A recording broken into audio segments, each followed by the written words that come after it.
حضرت ابو ذر غفاری کہ نبی پاک علیہ الصلوۃ والسلام نے ارشاد فرمایا رجل یوم القیامہ، قیامت کے دن ایک بندہ لایا جائے گا، فیقال، اور کہا جائے گا کہ اردو علیہ صغار ذنوبہ، اس بندے پر اس کے صغیرہ گناہوں کو پیش کیا جائے، یعنی یہ چھوٹے چھوٹے جو جرم کر کے آیا ہے وہ چھوٹے چھوٹے گناہ اس کے سامنے پیش کیے جائیں، وَيُخْبَوْ عَنْهُ كِبَارُهَا، اور اس کے بڑے بڑے جو گناہ ہیں وہ اس سے چھپا دیے جائیں، چھوٹے گناہ ظاہر کیے جائیں اور بڑے بڑے گناہ اسے چھپائے جائیں۔ فَيُقَالُ لَهُ، اب جب گناہ اس کے سامنے ہوں گے تو اب اسے کہا جائے گا عملت یوم کذا کذا وکذا، تو ایویں کیتا ایویں کیتا ایویں کیتا، تو نے یہ بھی کیا یہ بھی کیا یہ بھی کیا، وہ مقر لا ینکر، وہ اقرار کرے گا انکار نہیں کر سکے گا، اقرار تو کرنا ہی پڑے گا۔ یہ تو ایسی کیفیت ہے کہ الیوم نختم علی افواہہم وتکلمنا ایدیہم وتشہد ارجلہم بما کانوا یکسبون، منہ پر مہر لگا دی جائے گی، ہمارے ہاتھ اور ہمارے پاؤں بولیں گے کہ یہ کام کرتے رہے، تو وہ سارا کچھ جو ہے نا وہ اقرار کرے گا انکار نہیں کرے گا۔ وَهُوَ مُشْفِقٌ مِّن كِبَارِهَا،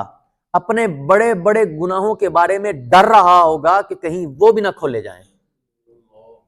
چھوٹے چھوٹے گناہ ظاہر کیے جا رہے ہیں اور ان کے بارے میں پوچھا جا رہا ہے یہ کرتے رہے یہ کرتے رہے یہ کرتے رہے، اور بڑے گناہوں کے بارے میں یہ بندہ جس کا نام اعمال ابھی کھولا گیا ہے یہ بندہ ڈر رہا ہوگا کہ کہیں بڑے گناہ ظاہر نہ کیے جائیں۔ فیقال، اس کے بعد کہا جائے گا، یعنی بڑے گناہ ابھی باقی ہیں چھپے ہوئے ہیں، چھوٹے گناہ ظاہر ہیں، اور باری تعالیٰ کی طرف سے حکم ہوگا اعطوہ مکان کل سیئۃ عملھا حسنۃ، ایسا کرو اس کو ہر برائی کے بدلے میں جو ظاہر کی گئی ہے اس کو ایک ایک اچھائی اور نیکی دے دو۔ فرشتوں کو حکم ہوگا کہ ہر برائی کے بدلے میں اس کو ایک نیکی دے دو۔ فیقول، اب وہ بندہ کہے گا، یعنی چھوٹے گناہ ظاہر ہیں، پہلے ڈر رہا تھا کہ بڑے گناہ ظاہر نہ ہوں، لیکن اب کیا کہے گا؟ فیقول، وہ بندہ کہے گا ان لی ذنوبا لا اراھا ہاہنا، فرماتے ہیں وہ بندہ کہے گا کہ ایتھے بڑے گناہ بھی ہے سن،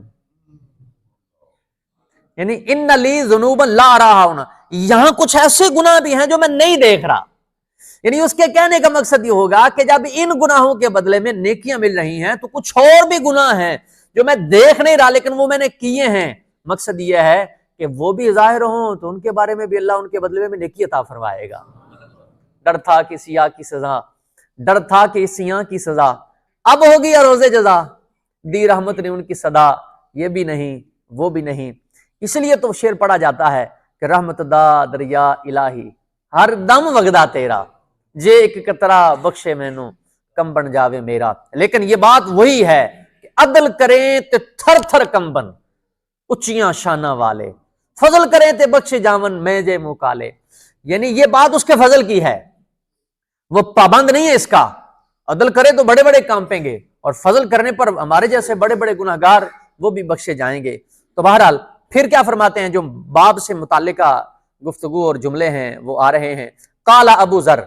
حضرت ابو ذر غفاری فرماتے ہیں میں نے خود دیکھا، راوی کہتے ہیں حضرت ابو ذر کہتے ہیں صحابی رسول ہیں، کہتے ہیں میں نے فلقد رأیت رسول اللہ صلی اللہ علیہ وسلم ضحکا، فرماتے ہیں میں نے نبی پاک علیہ الصلوۃ والسلام کو دیکھا حضور مسکرائے، اور مسکرانے کی کیفیت، اس ساری کیفیت کو بیان کرنے کے بعد حضور مسکرائے اتنا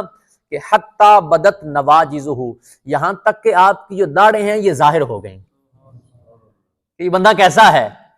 لوگ گناہ چھپاتے ہیں یہ ظاہر کروا رہا ہے۔ تو اس پوری روایت کو اور پوری گفتگو اور پورے آنے والے واقعے کو بیان کرتے ہوئے نبی پاک علیہ الصلوۃ والسلام مسکرا پڑے، اور اتنا مسکرائے کہ آپ کی جو داڑھیں ہیں وہ ظاہر ہو گئیں۔ تو بہرحال بڑی سے بڑی بات ہوتی تو نبی پاک علیہ الصلوۃ والسلام صرف دہکیت تبسم فرماتے، کہا مارنا یہ حدیث پاک میں فرمایا شیطان کی طرف سے ہے، نبی پاک علیہ الصلوۃ والسلام نے ایسا کام کبھی نہیں کیا۔